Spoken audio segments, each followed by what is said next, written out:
पश्चिम Asia में जंग को 32 दिन हो चुके हैं।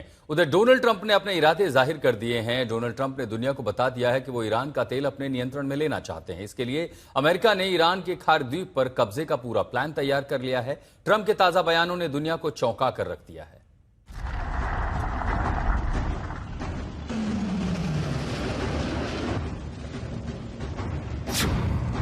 ट्रंप के दिमाग में क्या है, अब बड़ा खुलासा हो गया।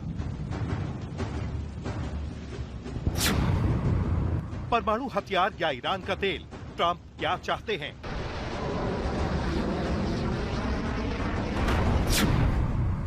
क्या डेडलाइन बढ़ाना है, ईरान के खिलाफ सेना जुटाना है?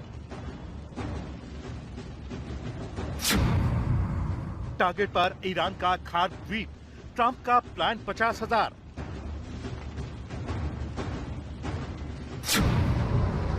अप्रैल के बाद ईरान पर अमेरिका बहुत बड़ा हमला करेगा।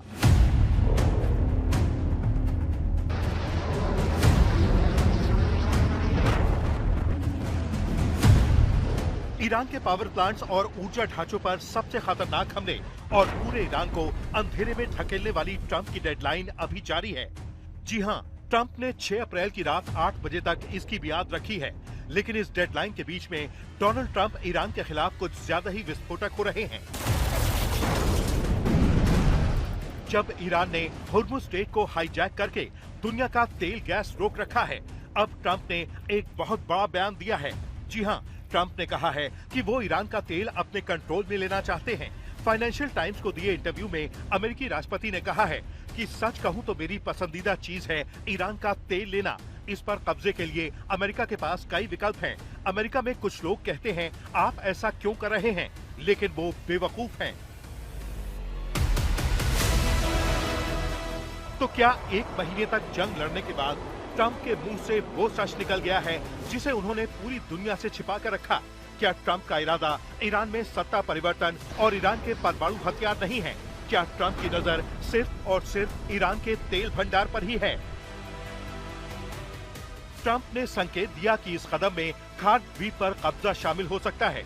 उन्होंने खार द्वीप का जिक्र करते हुए कहा कि हो सकता है हम खार द्वीप लें, हो सकता है नहीं लें, हमारे पास कई विकल्प हैं। इसका मतलब ये भी होगा कि हमें वहाँ कुछ समय तक रहना पड़ेगा। आपको बता दें कि युद्ध के चलते तेल की कीमतों में तेजी आई है। 1 महीने में कीमतें 50% से ज्यादा बढ़ गई हैं।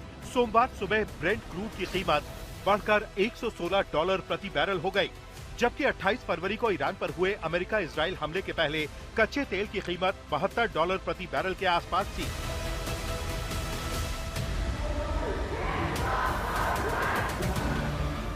और अमेरिका में शनिवार यानी 28 मार्च को डोनाल्ड ट्रंप के खिलाफ 80 लाख लोग सड़कों पर उतरते हैं। नो किंग्स रैली के नाम से निकाली गई इस रैली में 50 राज्यों में 3300 से ज्यादा जगहों पर विरोध प्रदर्शन होते हैं। प्रदर्शन कर रहे लोग ट्रंप सरकार की कई नीतियों से नाराज हैं। इन लोगों का गुस्सा खास तौर पर ईरान के साथ युद्ध, सख्त इमिग्रेशन और बढ़ती महंगाई को लेकर है। लेकिन ट्रंप ने भी कह दिया कि उनके फैसले देश को मजबूत बनाने के लिए हैं। अब ट्रंप के खिलाफ इन विरोध प्रदर्शनों के बाद क्या ट्रंप ने ईरान पर थोपे गए युद्ध का सच उगल दिया है? तभी तो डेडलाइन के बीच में ही ट्रंप ने ईरान के तेल और खार द्वीप को अपने कब्जे में लेने का पूरा प्लान बता दिया है। क्योंकि खार द्वीप ईरान के लिए बेहद महत्वपूर्ण है, क्योंकि यहाँ से ईरान का करीब 90% तेल निर्यात होता है। ये ईरान का एक बड़ा तेल टर्मिनल है जिसे ईरान की अर्थव्यवस्था की लाइफलाइन माना जाता है। इस पर कब्जा करने से न केवल ईरान के तेल निर्यात पर असर पड़ेगा, बल्कि ये मुख्य भूमि पर हमला करने के लिए एक रणनीतिक ठिकाना भी बन सकता है। और ट्रंप दावा कर रहे हैं कि खार द्वीप पर ईरान की रक्षा ज्यादा मजबूत नहीं है और अमेरिका इसे आसानी से अपने कब्जे में ले सकता है। और तो और ईरान पर विस्फोटक बयानों की सीरीज में डोनाल्ड ट्रंप ने ये भी कह दिया कि वो चाहे तो 2 मिनट में हुर्मुज़ से ईरान को हटा सकते हैं। हम बस 2 मिनट में हुर्मुज़ में ईरानी एक्शन रोक सकते हैं, इतनी जल्दी कि आपको पता भी नहीं चलेगा। इतना ही नहीं, ट्रंप ने ये भी दावा कर दिया कि ईरान उन्हें तोहफे में तेल के 20 बड़े जहाज दे रहा है। यानी ट्रंप सिर्फ और सिर्फ तेल के बारे में ही सोच रहे हैं। They gave us as a tribute, I don't know, we can't define it exactly, but they gave us, I think out of a sign of respect, 20 boats of oil, big boats of oil, going through the Hormuz Strait. and that's taking place starting tomorrow morning. For the next couple of days, a lot of boats, and I would only say that we're doing extremely well in that negotiation. लेकिन सवाल ये भी है कि Trump को जब धमकियां ही देनी है तो वो बातचीत का दावा ही क्यों कर रहे हैं। अब समझ में ये नहीं आता कि ट्रंप की नजर ईरान के तेल पर है, ईरान के घाट द्वीप पर है, ईरान के परमाणु हथियारों और एनरिच्ड यूरेनियम पर है। आखिर इस युद्ध में डोनाल्ड ट्रंप ईरान से क्या क्या चाहते हैं। अब ट्रंप ने ये भी धमकी दी है कि अगर ईरान ने अपने परमाणु हथियारों की जिद नहीं छोड़ी तो उसके पास देश ही नहीं बचेगा। They're going to give up nuclear weapons. They're going to give us the nuclear dust. They're going to do everything that we want to do. And you know what? They're going to go on and maybe have a great country again. But if they don't do that, they're not going to have a country. They're not even going to have a country. Trump ये भी कहते हैं कि Iran ने युद्ध खत्म करने के लिए अमेरिका की 15 मांगों में से ज्यादातर को मान लिया है, लेकिन ये नहीं बताया कि क्या ये प्रस्ताव पाकिस्तान के जरिए ईरान तक पहुंचाया गया था। और ट्रंप के इन दावों की हवा ईरानी संसद के स्पीकर मोहम्मद बाघेर अली कालीबाफ ने निकाल दी है। कालीबाफ ने निवेशकों को सलाह दी है कि ट्रंप के बयानों पर तुरंत भरोसा करके फैसले न लें।